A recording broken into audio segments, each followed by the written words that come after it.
feeling like I'm Akademiks. Can't ride 8-9 times. Remember, it's days long. She's off all type of drugs. Diddy would have these guys beat the pussy up into submission, tenderize that bitch. One after the other. She got a UTI. She is in pain. God knows what else other, I think they did do a good job of, having some type of respect for maybe even other health ailments. Because if you think that a UTI is the only thing they caught up in them freak offs, you're sadly mistaken. Remember, we have a prostitute who claims he contracted the herpes virus, and he claims it was during the freak offs.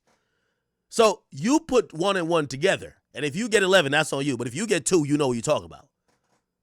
So Cassie was, in her opinion, was forced to perform no matter what was going on. UTI, yeast infection, breakouts, whatever the fuck may have been the situation.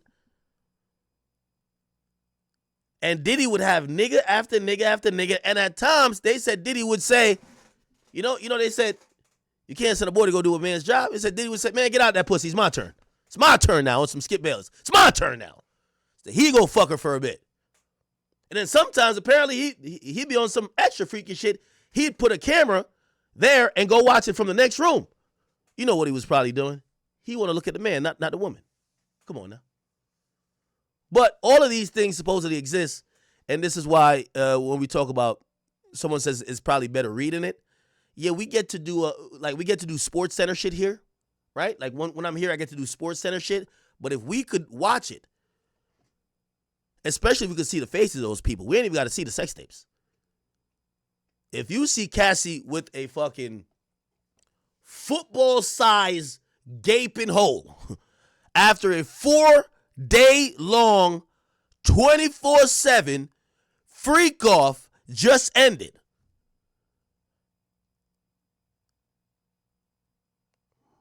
you might be like, damn, holy. Anyway. The judge says we're going to take a recess. I guarantee that recess is because, I keep telling you, they're objecting to everything. The AUSA feels like Diddy's lawyers are trying to ambush Cassie and ambush their case. Diddy has 9 lawyers, access to all the paralegals, and they came prepared. They came with 400 new shit today that they got from added on from yesterday. You know what Diddy's lawyers are saying to the AUSA? It's not like we went out and got this independently. You gave us this in discovery. You gave us, remember how voluminous the discovery was. Terabytes on terabytes of data. From security footage to not only that, but also gigabytes and gigabytes of just text messages. So there's a lot of text messages that won't get used. But now what they're going to do is they're going to go back and be like, oh, she did say this on the stand yesterday. Let's go find a message that correlates and it actually goes against what she just said. We're going to ask her about that. So they're going to come in every day. And I think the judges said, hey, listen, could you not show up every morning with like a bunch of new shit? They're telling the judge, how could we not? We're on defense. We're reacting to what was said yesterday. It's not like we're bringing some new shit that is just going to be us making our case. We're reacting to this witness and what they said. Now, granted, they shouldn't do it again for tomorrow because tomorrow, whatever you had going into today, you should have for whatever the rest of the time she's on the stand. If they do it for tomorrow, the judge is going to scold them, I think. So they're taking a break. They're taking a break here, people.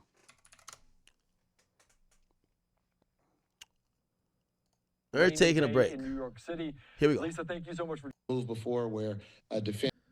You've been waiting so long. I'm here to answer your call. Ladies and gentlemen.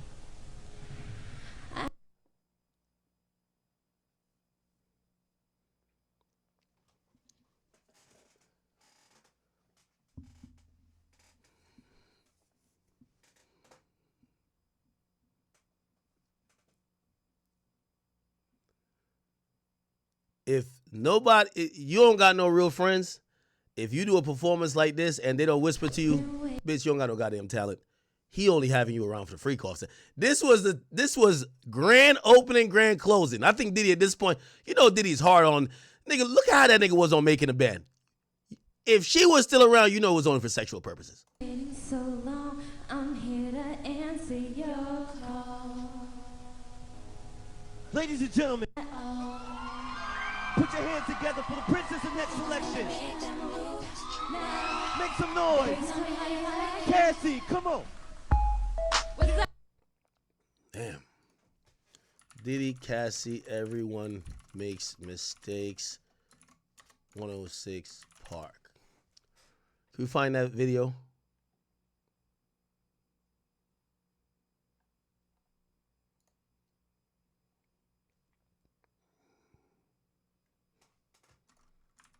Let's try to find that YouTube video. She claims they uploaded a video to YouTube explaining the performance. Probably ain't gonna find it. It would have to be 10 years or more, huh? Wow, there's so much fucking coverage of this shit. Okay. Did a YouTube video. He said everyone makes mistakes. What was wrong? I couldn't hear myself. Estavo says, you were dating Mr. Leslie. We just saw Ryan Leslie, by the way. How much older than you was he? 10 years. Then you traveled to Miami with Mr. Combs. The flyer of the event was just a cover. But you went to spend time with Mr. Combs, right? That's true. Now, if you don't know the story, chat, Diddy finessed this woman away from Ryan Leslie by making up a fake event in Miami that required her to go with him. But Ryan Leslie wasn't either allowed to come or he couldn't come. Diddy went to Miami, spent time with her, and then fucked the dog shit out of her. And then she dipped on Ryan Leslie. Estavo says, you had a tattoo of Mr. Leslie's initials on your body, right? Ventura says, yes. He says, how many tattoos did you have then? AUSA says relevance. Judge says overruled, but let's keep it moving. She said 3. Estavo says the one on your arm. And the answer was no regrets. I didn't know she had Ryan Leslie's name tatted. We could, let's say, Diddy, fake event, Cassie, Miami. I don't know if you ever heard the story. Oh, man, everybody's covering this lastly.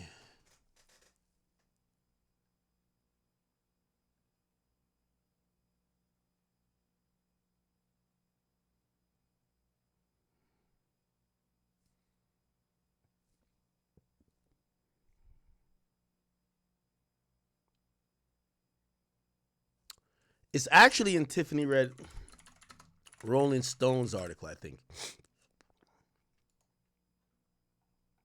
Can I read the whole thing? Oh, they want me to subscribe. There's actually a story about how Diddy got her.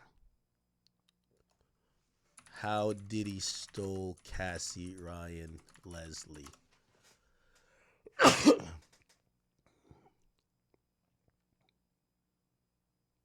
Here we go. Sorry. Hey, you know where Diddy is to this club and he meets this girl named Cassie. As soon as it's here, he go, yeah, my boy Ryan. Cassie will have more opportunities. Diddy goes, so Ryan in the studio, man, you gotta pick up. He says that Ryan will not be all to himself. Nah, I ain't gonna lie. Diddy definitely a cold one, bro.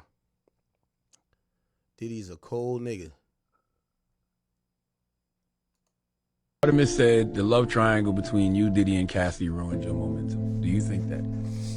Did it ruin my momentum? Well, I mean, in terms of what? Just music. Just in music. Yeah, the music industry. No, I think it actually was great for my momentum. I mean, some of the best songs that I ever wrote had to do with that breakup.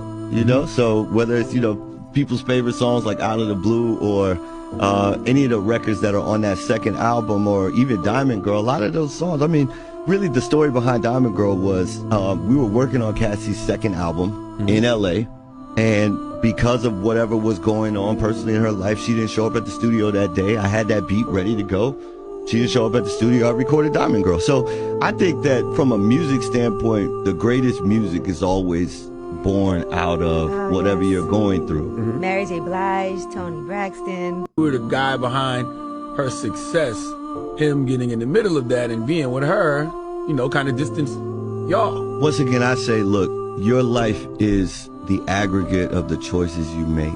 And so, listen, I think that the fans sometimes being sort of just an audience, they're spectators, and they have an idea of how You have now entered the dusty section. Buck went to Chicago. His main. You have now entered the dusty section. Here and someone who gave me an opportunity. When a story or a narrative is not for me, and once it was no longer for me, then there were other narratives and stories for me to invest my time, energy, and resources into. So from even me being in Harvard, that's actually how I met. Yeah, she also wrote that. She wrote in the lawsuit that that's what happened, though. She did. Anyway, let's keep it going. I didn't know she had a tattoo of Ryan Leslie on her body, though.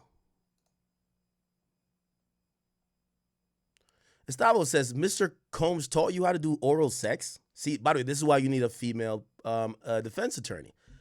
A dude asking this would probably come off creepy. She's pregnant. Her husband's in a room. She's already uncomfortable talking about some of these things. You got to have a woman ask this, right? So they're saying, Mr. Combs taught you how to give head, right? She says he did. Says, look at this.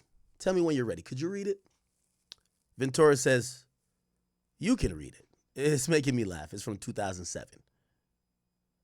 Estavo says, you wrote, I feel protected. You are sweet. There's another thing. Be like, yo, you wrote, I see Carrie is a better fitting for you. I'm hurt. You think I'm malicious. You're very important to me. X. Cass. Ventura laugh. Estavo says, what were you trying to convey? And she says, it was like a journal entry. I'm going to be honest with you. What they're laying out here, and they're doing it very slow and very meticulous, but it's probably effective. And remember, you know, one thing with jurors is that whatever we hear last is going to be stuck in our minds, or not in our minds because I'm not a jury, but for jurors, they've ran studies. They've admitted that what they hear last gets stuck in their minds. So for a long trial, you don't want to just front load it with the important stuff. You want to backload it because this is why they have opening and closing statements, right? So when now we're hearing, we heard this idea where Cassie was kind of almost admitting or saying like, yeah, he kind of groomed me. Like he groomed me for freak offs. Now, granted, I hate the word groom just because it's a grown ass woman, but still, they're kind of like deconstructing that. They're like, whoa. You wanted to do these things. Like it feels like you wanted to do these things to be with him rather than he was trying to make you do everything else. I'm gonna have a sidebar real quick. All right, I just only went there to hear what he had to say about Tory, so we're gonna get back to the Cassie conversation, and here we are. Estavo says, you discussed Carrie Morgan. Do you think Combs is attracted to her? Now, okay, so remember Carrie Morgan is another woman, Carrie Morgan, and Cassie in 2004.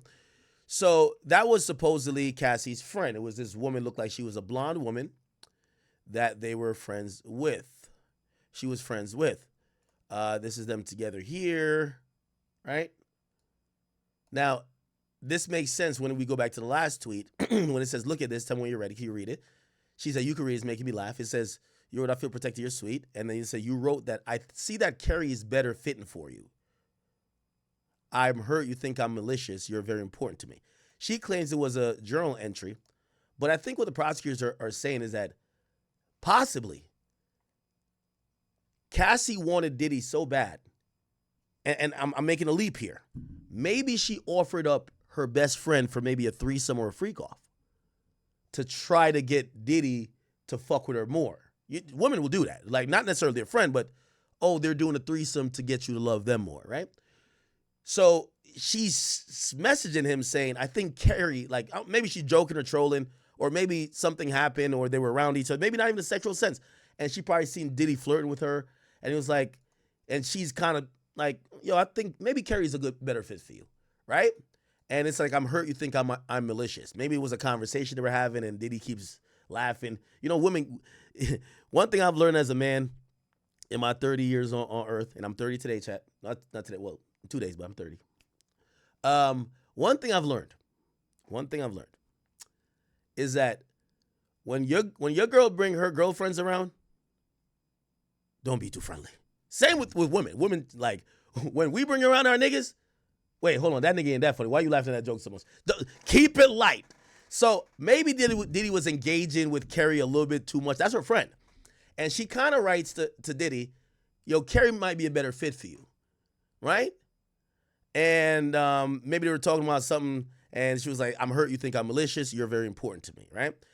They're asking her, what are you trying to convey? And she says, it's kind of like a journal entry. Then it continues by saying, you discussed Carrie Morgan. Do you think Combs was attracted to her? She says, and she's affirming what I just pretty much assumed, there was a point in the very beginning. Estavo says, did that complication carry on in your relationship? Ventura says, no, not really. Carrie was just always with us. Interesting. Yeah, this is Carrie. This is Cassie. Okay, little blonde girl. By the way, thank you for whoever this is putting the picture rather than me having to go find it. Okay. Then, Estavo says, I'd like to start asking about freak-offs. Sometimes you wore a wig and a mask, right? She said yes. Estavo says, the general public did not know. AUSA Johnson says, objection. The judge says, rephrase. He says, no one knew until 2023 in the public. She says, yes. Let's see where they're going with this.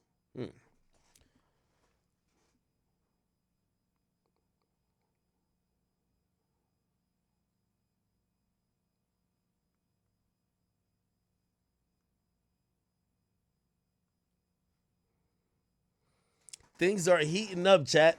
I'm so sorry. I'm going to have to go like in an hour or so. Oh, my God. Nah, today's the day. Today is the day, chat. Somebody said, Ak is doing the loose cannon. Yo, why y'all keep saying I'm almost 40? Stop it, man. When I turn 40, I'm a bang 40 hard, okay? But, nah, we banging 30 right now. Oh, man. All right. Yeah, we're just waiting for another. Did Cassie ever talk about Carrie Morgan? Cassie Carrie Morgan. Here we go. Oh, here we go. I had done multiple interviews. As I should. Hitting you with the force and the power that you have. He didn't hit her back like, and granted, you know what I'm saying? When I was a younger guy, 17, 18, and got hit, yeah, you might hit back. Watching that video. They broke up in 2018. So if you look at the situation of this girl leaving and what happened to her, yeah, he deserved whatever comes to him. By the way, you know what I was shocked about? And I just seen it in the, recommended after I'm watching this video. Apparently, like, they never got into Diddy, number one, having so much. If you're going to try to say sex trafficking and you want to prove that she's helpless and she couldn't do anything and Diddy had all the control, I mean, they didn't really all the way accentuate the idea that she goes to the hospital, she gets treated for injury. They don't even give her the medical report. They give Diddy first. That's how much power and control he had. Diddy had her get breast implants. Day after she gets breast implants, Diddy literally says, take him out before she even heals because he didn't like how they looked. The decision was solely his, not hers. I'm surprised that the prosecutor didn't get into that. Like, that shows power, right? Like, if you're trying to say someone has this fully autonomous power over someone else, if you're like, get under the knife to get breast implants to make me like you more. She gets the breast implants, you come in, you see it, say, nah, take him out now. And it's not even her decision. That would be very important. They didn't touch on that during the direct. Kind of shocked. For that. And this was 2016. They broke up in 2018. Right. That's his first thing. It's been times where people got beat up in front of the studio, and he's gonna get that footage from the studio building. He got a studio in there, but he doesn't own the building. Yeah. So in order to get that footage, you gotta have connections with the owner of the building. Anything that happens that's wrong, you're gonna reach out there and try to get that footage. So when they said that he got the footage, I believe in the lawsuit, she said, but what he didn't know was that, Here we go. like, okay, you could at least let me know you was going to use my name or something like that. So she has a friend named Kerry Morgan. There we go. And I reached out to Kerry, like, yo, tell Cassie to get at me. And even Kerry hit me back and said, Barnes, I haven't spoken to Cassie since 2018. And I said, you haven't spoken to Cassie since 2018? She said, no, not ever since Diddy went upside my head with a hanger and gave me a concussion. And I said, Diddy did what? She said, yeah, in 2018, he threw a wooden hanger at me and Cassie didn't have my back. And I haven't spoken to her since then. So when I read the... Interesting. Okay. So that's the story of Kerry Morgan.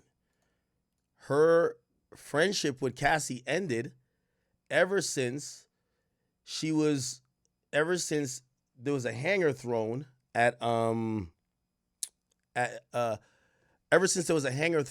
Cassie, at Kerry Morgan, and it hit her. And I guess she's like, yo, what the fuck? And Cassie didn't check Diddy, like, yo, what are you doing? That's my best friend. Like, why you trying to hurt her? Now, granted, you could probably say Cassie was scared of Diddy herself. Interesting. All right, we're still waiting for the next tweet. We probably got about like 30 minutes before they break for lunch. I really think this is the tip of the iceberg. I don't believe we're going to get into even half of the complete cross today. I think this is all laying the foundation. And I think this entire day going to be laying the foundation. We're going to hear some shit, but it's laying the foundation. I think tomorrow they're going to come, and I hate to use the word, but they're going to come and cream pie her, okay? I hate to use that term, but you could tell this is very slow, but they're making it all be known. Now, I'm wondering why would they bring up Kerry Morgan here? I'm wondering why. Well, it appears that they would, though, because they said, I guess they were, you know what they're trying to do? They're also downplaying that Diddy, they're downplaying it like, yeah, they were in a relationship, but Diddy really, the relationship was sex. Diddy liked her friend in the beginning. I don't know. Like, I'm wondering why the Kerry Morgan thing is, I don't know if they're trying to downplay it to make her look lesser important, or maybe she thought it was something it wasn't. I don't know.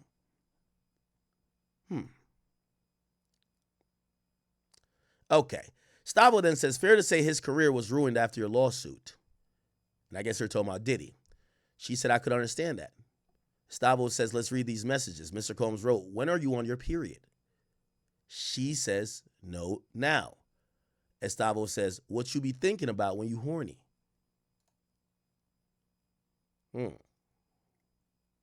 Now, this is maybe they're trying to recount this idea that she testified on direct about her being forced to do freak-offs while on her menstrual cycle. Remember, she said there was no exception where she would be absent to the freak-off for shit, whether it's a UTI, a menstrual cycle, or anything else, or even like sometimes feeling under the weather. She had to perform at the freak-offs no matter what state she was in. Very interesting, chat. Very interesting.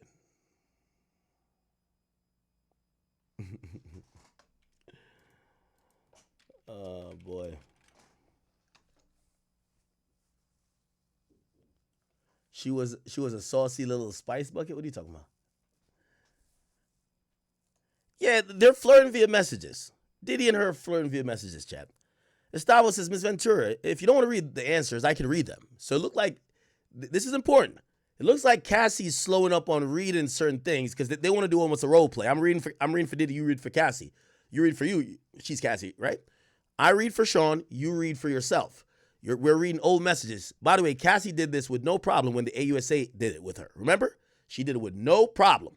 Now when Diddy's lawyers are trying to do the same with her, she's having a problem. She says, Ventura says, thank you. So I guess she's saying they could read them. He says, okay. He says, the O has a lot of O's after them, right? She says, yes. He said, after a freak off, you'd make love with Mr. Combs, right? She says, yes. So apparently after the freak off, she would have this one-on-one sexual experience with Diddy, and maybe that was what she was talking about, spending time with him. I wonder how she felt at making love to a nigga that you rub semen on his nipples.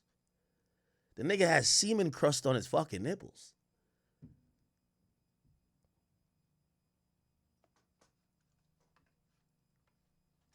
Huh?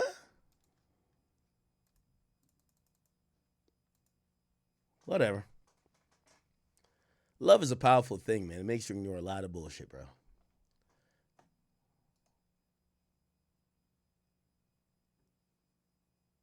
I mean, that's about Kerry Morgan. By the way, this is this other thing right here. It was basically inside a club. Yes. Describe that whole situation. 2009, she shaves the side of her head. You were there when it happened. Yes. Describe that whole situation. It was basically inside a club, and it was a lady standing up over, and I kept seeing Puff looking up, and I'm saying to myself, what is he looking at? What is he looking at? And then I think he had somebody, one of his assistants, say something to the lady. And then he told Cassie, yo, you gonna get that haircut right there. You gonna get that. And Cassie was just like, okay, Pop Pop. You know what I'm saying? She used to call Puff Pop Pop. This shit's kind of accurate, chat. This shit's kind of accurate, huh? And she said, okay, and next thing you know, the next day... Chat, okay, Pop Pop.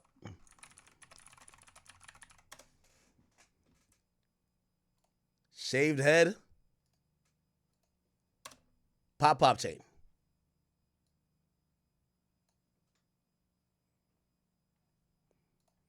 If I'm not mistaken, his personal barber, Curtis, was the one that cut her hair for that first time. Okay, and she wasn't against it. It wasn't forced or anything else like that, right? I don't know what happened in private, if she was rebuking it or not, but I know that next day she got that haircut. Well, I remember during that time, it became a trend. You would go to the mall and see black girls, white girls, all with the side of their head shaved. And yeah, she became a trendsetter. It became such a big thing that nobody ever looked at it as controlling. We looked at it as a brilliant marketing move. Yeah.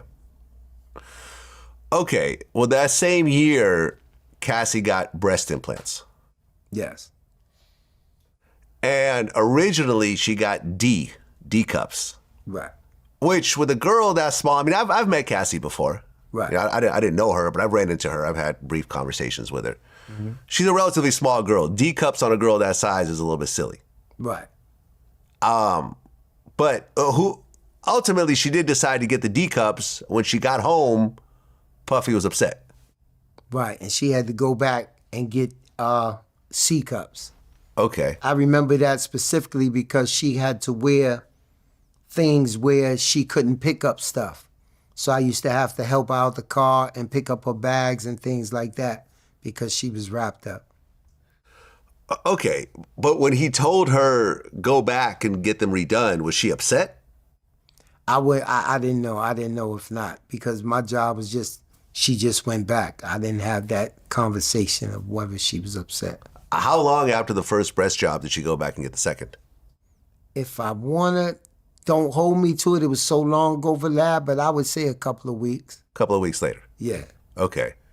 Well, you niggas said Pop Pop in 5. Mr. Turner, think of the 5. It says, nah, I love my wife. We ain't doing no shit like that. That's two people with similar kinks. Okay. Why Kenny, thank you for the 2. Said, Act, my birthday the 17, man. Throw a party. I'm throwing a party today. We're not really a party. Just a live pod. Rainbow says, happy birthday, Big Act. I love you. Love you, girl. Brit Hart says, yo, happy birthday. Am I officially Unk? He says I'm Unk. Okay. Ron J77 says, Act, I'm posting a link to the video of Diddy chastising Cassie in the chat here. Let me see. Can I look at this donation? Let me look at the replies. How do I look at the comments on the donation?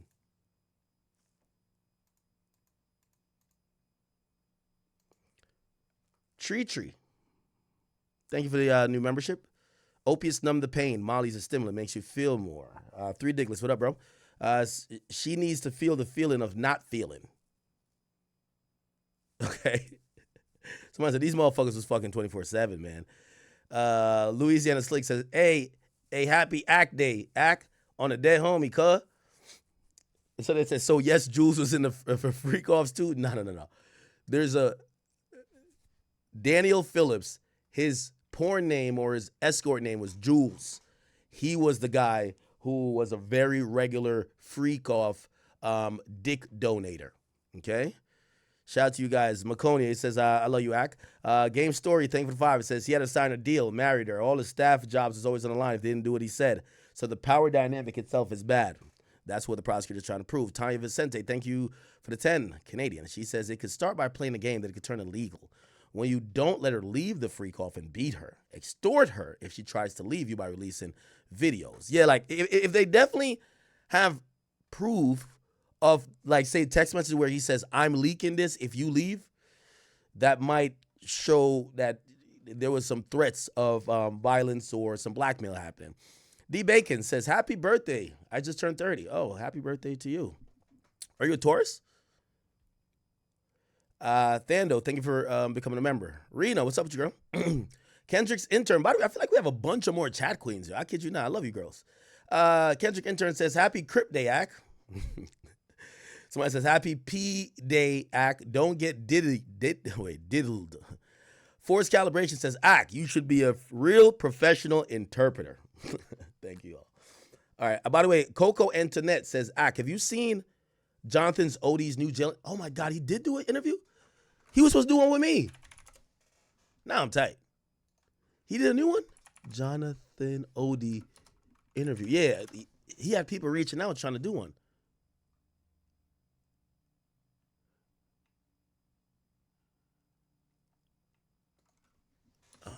New. Is there a new one?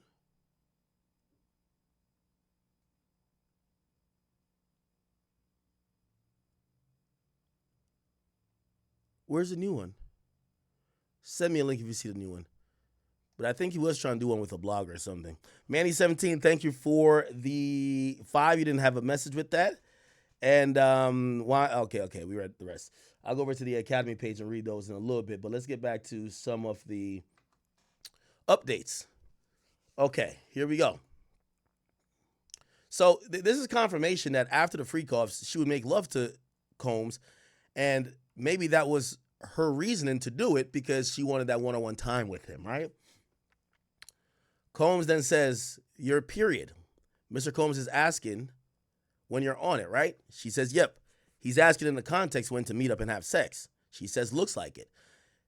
Estavo says, sometimes you would watch him with a female.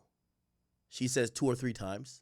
So she's downplaying that, acting like, because we keep hearing about the freak offs where he is watching her getting fucked. We don't hear about freak offs, and the government has never mentioned a freak off where she watches him with another female. Actually, we've never even known until now there were freak offs with other females. Now, this is going to contextualize the freak off and contextualize what Cassie was into. Diddy, I still think he's gay, because if you're having semen rubbed on you, you're gay. But he was a voyeur. Like, he was into voyeurism. It appears that she was either into it or tolerated it because she was into it as well. She wanted to watch him fuck, or let's not say wanted to. She did.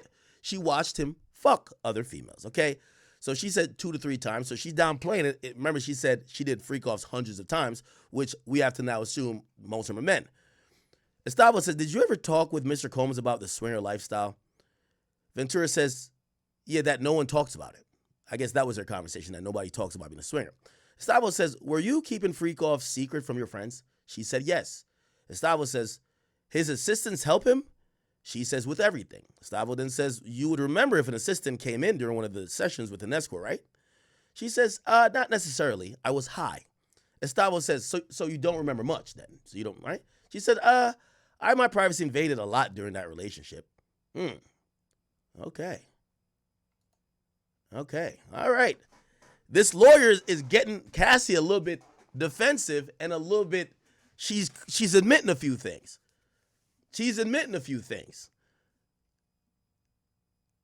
What I believe her current line of questions is proven is that we all know the diddler is a freaky frog, a freaky ass nigga. But it appears that Cassie was equally probably as freaky as well. And at least initially, her being freaky or her indulging in some of the freaky behavior was not only either her idea, but she was loving it initially, loving it, even though she would have these conversations about, I can't wait till we have kids. Okay? Rondo 23, thank you for the 2. It says, happy birthday, Ack. Been watching since 2014 when I was 16. I appreciate you, my boy. Amka says, happy birthday, Ack. Been a chat queen since 2017. Damn, girl. Thank you for watching all these years. Lucas, thank you for the 5. Says, happy birthday, Ack. Been watching over 10 years. I appreciate you, brother. Yo, chat, this is how long we've been going. You know how many people have been watching for over 10 years? Thank you guys so much. Honestly, that definitely warms my heart. It shows, number one, you know, hopefully I'm doing a good job of providing you with the entertainment and information that you need to get through your day or however else. But also, this shows your loyalty. You guys have been rocking with me for 10 years. You know, you're not a fly-by-night supporter. You guys could have went on to other stuff. You guys still come here, check in, still fuck with me. You've seen me grow, and you see probably the best of me, the worst of me. I appreciate you guys so much, all right? Yo, Jess is over here age checking a nigga. Yo, Ack, man. Yo, Jess, how you gonna let everybody else lie about their age but not me? Why can't I say I'm 30? Everybody else lying? How? I don't even want to give up some of y'all favorite celebrity secret. How old y'all think so is? I want to snitch.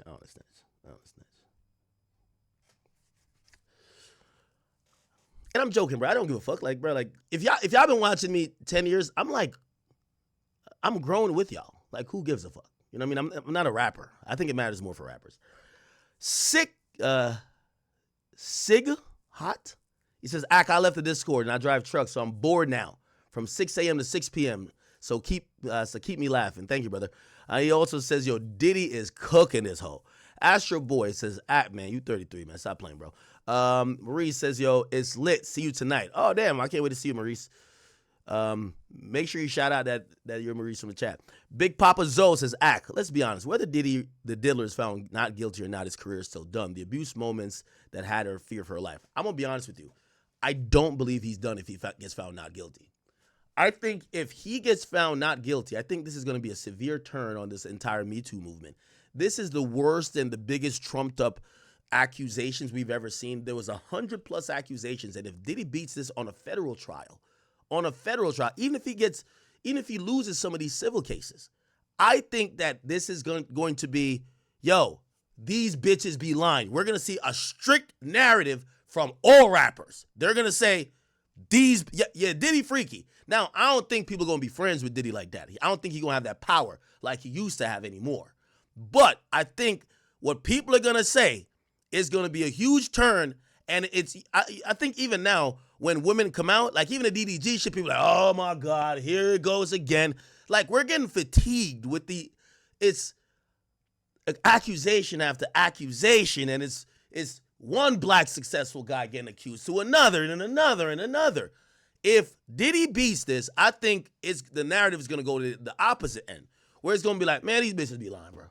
And I think it's going to hurt actual victims, but it's gonna put such a bad taste, no pun intended, in the mouths of people who, just off of the abuse footage, right? Like, yes, he beat her ass.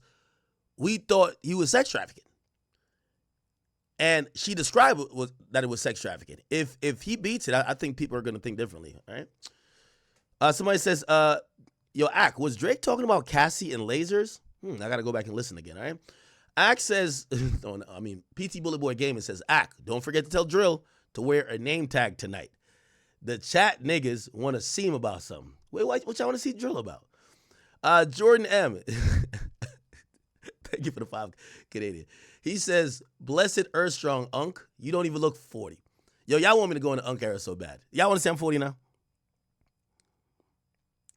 I think I'm the only top media personality, I think, under 30. Let me keep that for a bit. When I get to the 40s, they'll be 50. So I'll take that. I'll be the only one in the 40s. So let me do that. Let me just keep that for a bit. It's all good, though. We all age. You know, I plan to do this till I'm 70. So when I'm going on a rant at 70 and y'all like, yo, Unk, yo, your dentures fell out. Not even Unk, yo, Gramps. Yo, Gramps, your dentures fell out.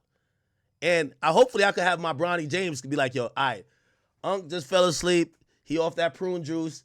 Okay, you know he can't handle the alcohol no more. And my son just chop it up on some YN shit over here. That's how I want to give it up. I'm enjoying life. So I'm not, for the people who think that I'm scared of aging, no, I'm not.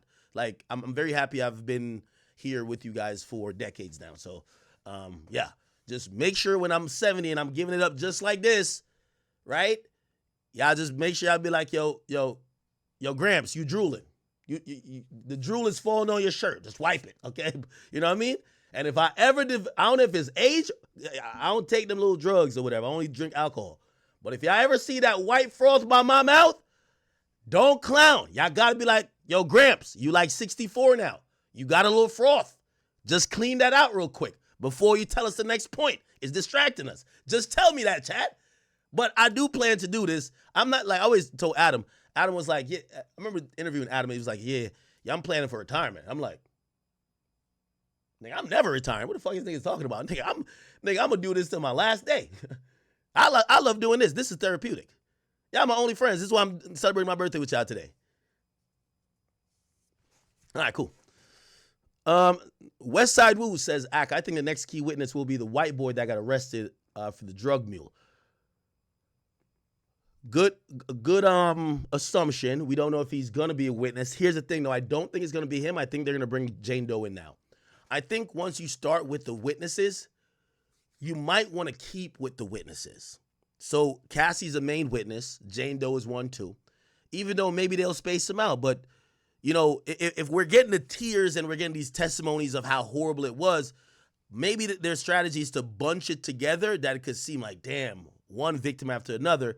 The drug mule guy could come in later. That's like half a day. You don't need him to say much. And then, yeah, I don't know. I could be right or you could be right. Let's see, though. The freak off froth. Estavo says, this is from July 2012. You say to Mr. Combs, I'm horny and bored. This was after a freak off, right? She says, there's a lot of text here. Said to be 25 pages. AUSA Johnson says, I would ask that the witness be allowed to read the entire document. Judge says, how many pages? Estavo says 8. AUSA says, we don't have a copy for the witness. Estavo says, we'll show it on the screen, but not in the public gallery. Okay.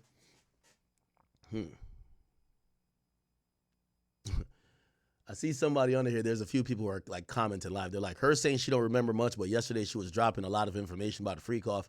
That doesn't look good. Yeah, I think we're realizing Cassie is backpedaling a little bit. She's a little bit on her heels. She's saying she doesn't remember certain things. Obviously, what I personally believe, I don't think she's doing this purposely. I think she was prepped by the AUSAs for what they were going to ask. So she seemed confident. She seemed aware. She seemed to know what she should say or her answers. She probably went over it. She rehearsed with her husband and probably the prosecutors. Like, that's a rehearsed thing. There's no like, oh, okay, we're not going to show you the questions. We'll see you in court. No, you're the lead witness for the prosecution. You're one of the reasons they brought the case. They probably went over it with you. Like, again, and they asked you pretty much the same shit they've asked you before when you got prepped. So she was more confident yesterday. Now she doesn't know what to expect. They probably prepped her for today, but remember, they're bringing shit that wasn't entered into evidence, right? So that's why she's kind of looking a little shaky. So maybe something she really don't remember, but also she doesn't really know how to answer to certain stuff, right? Okay. All right. Somebody says Diddy won this. I am Mo.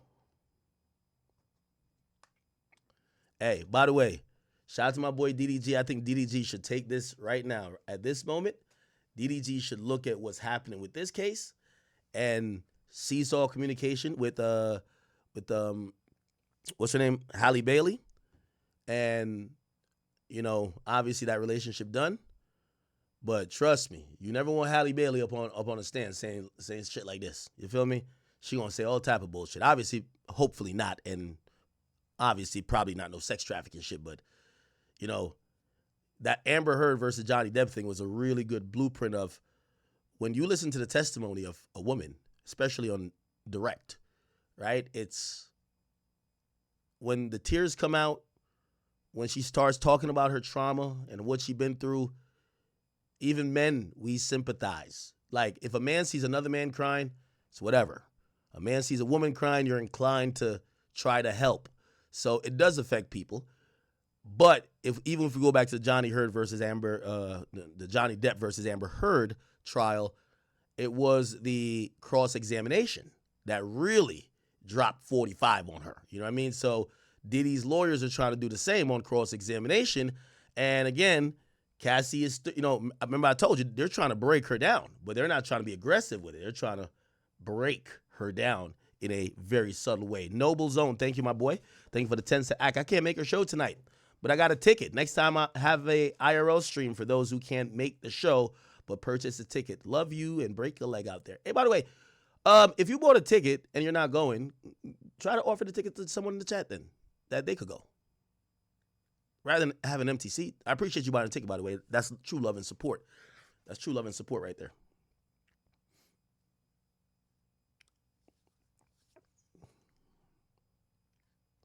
Okay.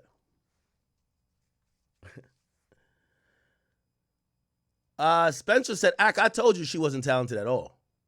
All right. Interesting, man. Interesting. We are getting to it.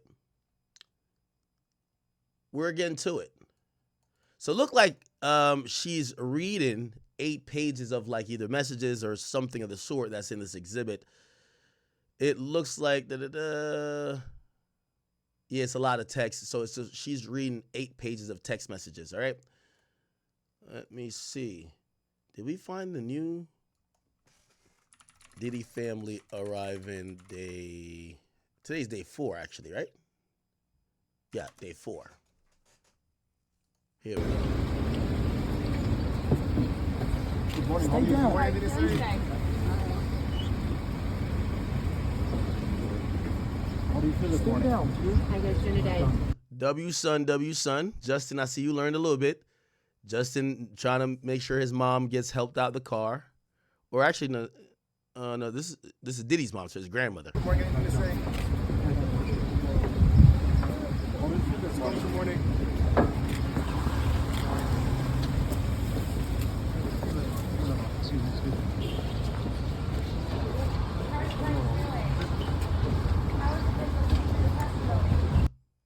Okay.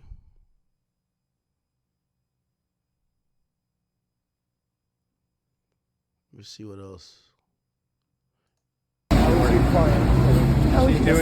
She's doing well. She had a restful night.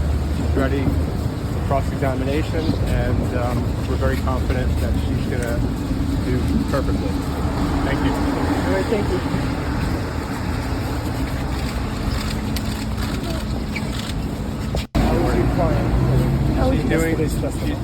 She's doing well. She had a restful night. She's ready. I'm released today after an effort made by my attorneys. I'm extremely thankful to my attorneys, Center for Constitutional Right, ACLU, and my other attorneys. All right. Okay. All right. So Cassie's still reading stuff. Let's see if we can find some more. Good morning. Stay down. What did it say? How do you feel this morning? How you guys doing today? Good morning. What did it say? How do you feel this morning? Good morning.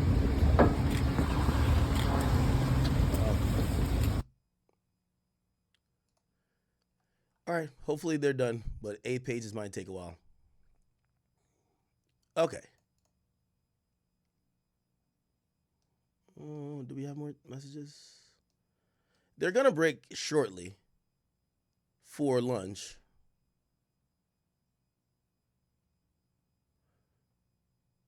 So they asked that the witness read the entire thing. They usually break around 12 o'clock, so it appears that by the time she's done reading it, they might call for lunch, or they might ask her a few questions before they call for lunch. Lorma G says, YouTube and Kick Chats are dead. Rumble Chat is the king. Oh, shit, your Rumble Chat be beefing with everybody. Let me open up Rumble Chat, see what's cracking over there, man. Nah, Rumble giving it up. Rumble giving it up. Brittany Biz says, I'm horny and bored. She says, LOL, and ever gets old. Born Hustler, I see you over there. Somebody says, I feel everyone involved was freaky as fuck. I just don't understand. She's acting like she got R-worded after the first freak off. You should have left. Shout out to you, Born Hustler. Quan Bell, I see you. Pro Skill says, Aki on Sawfish. Whoa, anonymous star. Come on, y'all making our block look. Facts. What's really good? Gabe says, enjoyed tonight. Gino says, put us on the screen. Well, I got to make sure y'all are moderated pretty good because I put y'all on the screen and y'all start spamming the N-word. I think, well, we're not on Twitch right now. So Twitch would ban for that's the reason they banned Aiden before. They said he allowed like an unmoderated chat. C2 Superb. He said, have a good show. Thank you. Black Astrology. Thank you. He says, yep. All right, cool. I'm going to show some love to Kick as well. But yeah, it looked like we're kind of waiting for, it must have went to, okay, we got some more tweets. Estevo says, you said Mr. Combs often put you down, but he also sent you encouragement and called you a queen, right? She said, yes, there's a sidebar. Estevo says, what would trigger Mr. Combs to incessantly call you? And that means phone calls, right? And they said, anger and doubt where I was. Estevo says, if he suspected you of cheating, he'd call you incessantly. She said that was one of the reasons. Because he thought, and then there was an objection. That was sustained. All right. Okay. Kid Cudi looks up to Dennis Rodman. Was Dennis Rodman gay? Somebody said Myron is trying to set up the Joe Budden fade. Yo, he posted that in the Rumble chat. Yo, Myron, could you take your phone off Do Not Disturb because I'm calling from a different number right now. Says, do you believe Mr. Combs has good taste? Ventura says, I think he does. Estavo says, do you think he had an impact on fashion? I guess you're about to get to her hairstyle. She says, people like his style. Sean John. Did you ever consult with him on your look? Ventura says, sometimes I got advice I didn't ask for. You know they're trying to wind that up into, did he give you some fashion advice that you may have solicited and then you took, but you took it willingly?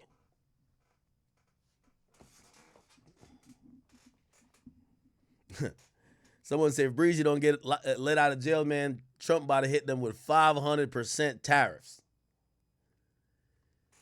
Yeah, so you could see they're kind of leading to a few things here. And I think this is going to have to do with her hairstyle because I think the government is trying to, or already did, have her testify like him controlling her look was part of the manipulation and the control, that he had over her. But they're trying to make it seem as, Diddy was a fashion icon. He may have suggested it. So they're not denying that Diddy didn't suggest that haircut, but they're just saying you wanted to do it. Gino Mahalo, thank you, on Rumble. He says, man, they're young and dumb. All men give their women fashion advice. Okay? What up with y'all over Kick, man? I'm watching y'all. Lord Niggy says, $1.50 in England is brazy. I'm going to be honest with you. given the woman that Diddy went for, I was very surprised he went for Young Miami. Young Miami seems loud. Maybe she's like very submissive once she's in a relationship, but she's like so loud. She says everything that comes to her brain. Like the thing with Cassie is that Cassie seemed like she was holding a lot of things in. Like she was, I guess the biggest difference I see with Young Miami and Cassie is Young Miami is one of them women that have no shame, like zero shame. Like she's online talking about her getting peed on, right? Cassie doesn't come across as the person who would want that information known, even though they both were getting peed on. Like there's a group of women who shame weren't installed in them. Like we got like you need to get the DLC pack for them to get shame. They got no shame.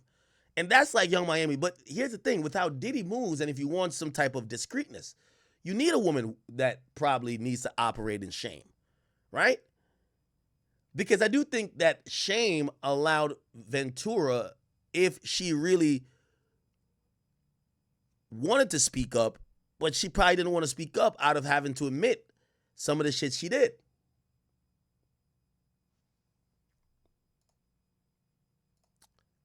Let's see.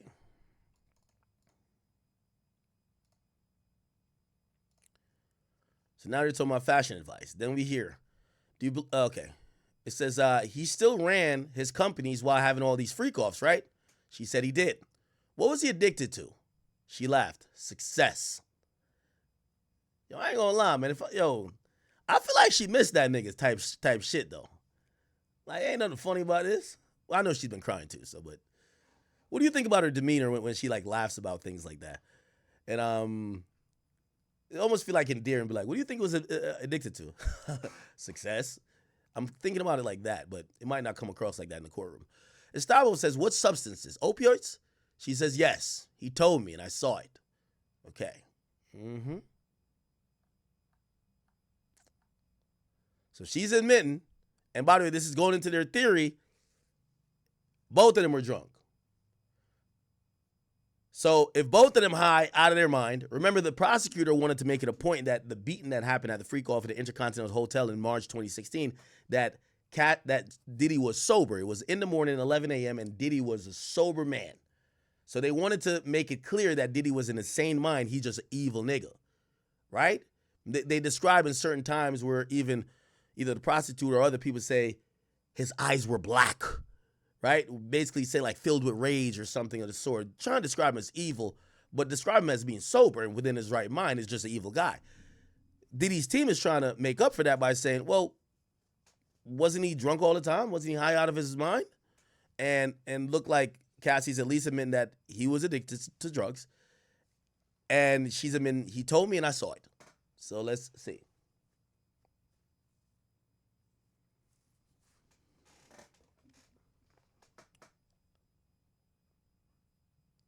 Big cap, no cap on Kick. He says, yo, Ak, she was still sleeping with niggas when Diddy wasn't around. Yeah, that's true too. Hold it down. Thank you for the 5. It says, Ak, I purchased 2-floor tickets.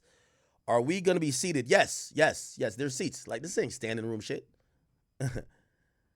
Yeah, you guys will have seats. Absolutely. It's a podcast. Like nobody watches the podcast standing up. It's like podcast comedy. Might throw some other shit in there. Blip on Kick says, yo, so what if he's addicted? Well, if his addiction goes into a state of mind. Remember, they're saying that Diddy had a organization that he was running, that he was controlling her. And they're saying in most of these freak-off situations, everybody was high, including Diddy. So they're basically almost saying like, if Diddy drunk, you drunk, Diddy high, you high, how are we saying one guy who is also under the influence is still sane enough or could still be in his right mind to do all these manipulation things to you and sex traffic you, right?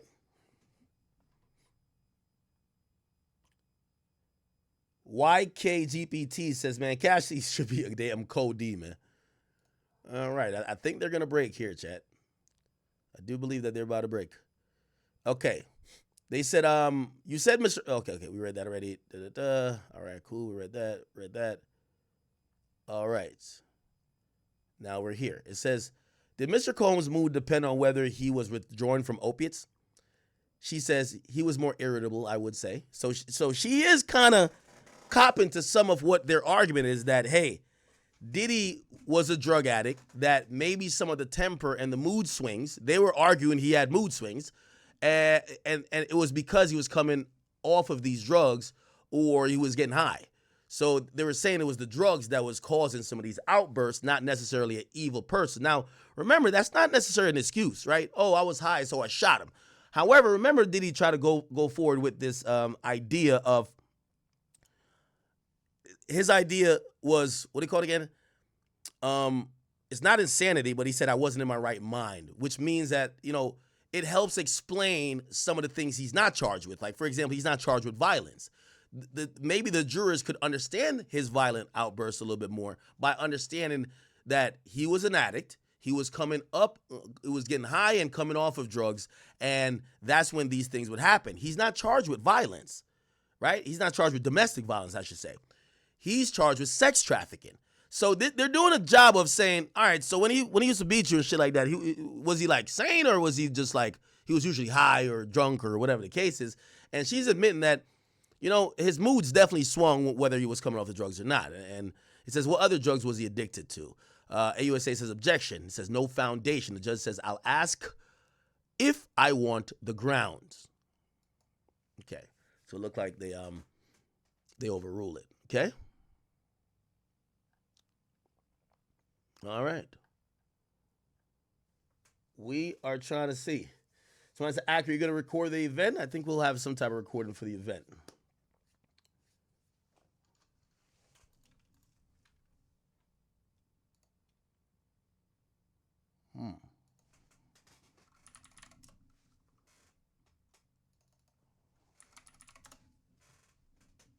It's going to be interesting to see what happens here. By the way, they kind of started a little bit later because of some issues they were arguing. So that's why I think they're doing a late lunch. They're probably going to break either now, or they're going to break. If they don't break now, they're probably going to break in 20 minutes. Of their decade-long relationship, she said Combs explained it as part of a swinger's lifestyle.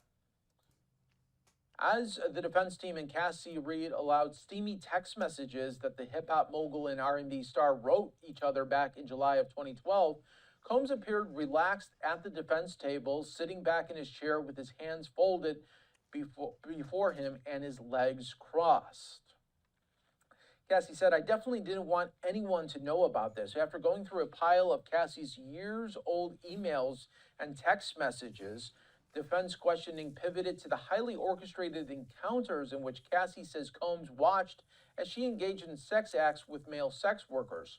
Early on, Cassie testified that she disguised herself with wigs and masquerade masks because while Combs was a recognizable star, she was an up-and-coming R&B singer, and neither of them wanted people to find out.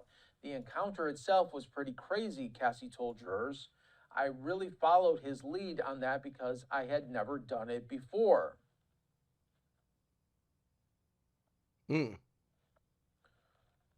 Also, in today's cross-examination, Cassie grew increasingly frustrated with Combs' messages do show. Yet more messages read in court show that Cassie was growing frustrated with the state of her relationship with Combs. They weren't yet public with their courtship, and in December of 2009 email, Cassie told the hip-hop star that she needed something more from him than a sexual partnership. Responding to a sexually explicit email from Combs, Cassie wrote, I like that. I want it, and I want to give you the same. I just think that I have to trust you beyond it just being sexual. Do you know what I mean? The message continued. In order for me to be more open with the things we do in bed, I need to feel safe, like home, like this is my husband, and this is the only man that will ever have this aggressive sexual side of me. Combs' lawyers are seeking to portray Cassie as a willing participant in Combs' freak-off lifestyle. And again, earlier, the defense has Cassie reading her sexually explicit messages for the jury. The sexual events Combs staged dominated much of the testimony from Tuesday and Wednesday. Now that the defense is asking about the subject and displaying text messages to the jury in an apparent effort to show Cassie's enthusiasm for them. The defense is reading Combs as part of the email and text exchanges. All right, we're trying to see. Recite what she wrote to him at the time. When do you want to freak off, LOL, Combs asked in August of 2009. I'm always ready to freak off, she replied.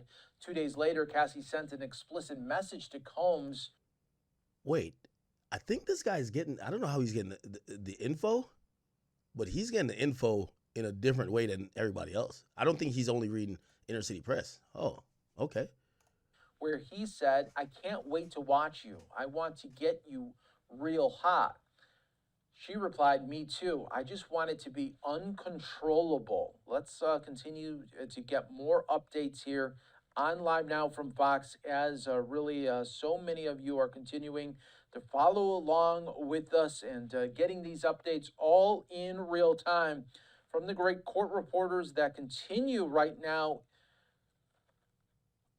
inside of the court. Let me just read out a little bit more here that we are getting.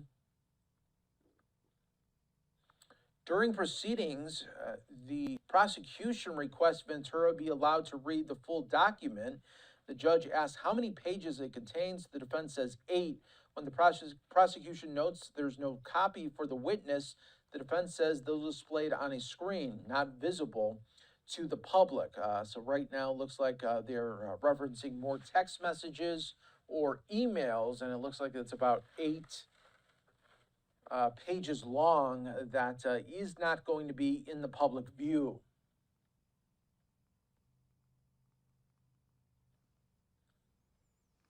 We are worldwide for you here on Live Now from Fox. Thanking everyone for joining us. And really, again, we are showcasing the latest that is coming from inside of court. I'm your host, Mike Page. Okay.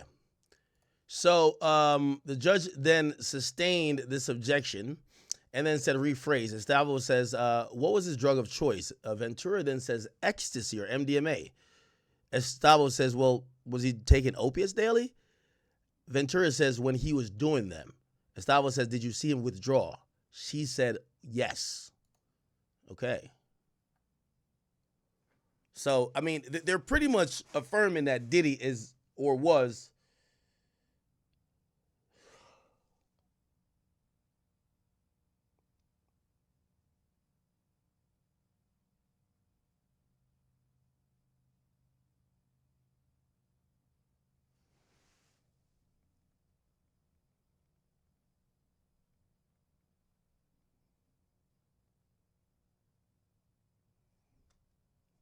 my bad, Chad. I'm like dealing with like 5 different things going on. All right. All right. Okay. So Cassie has admitted that, you know, they're speaking towards what she believed was Diddy's state of addiction. She believed Diddy was an addict. She believed that Diddy had severe mood swings and bad tempers when Diddy was coming off of the drugs.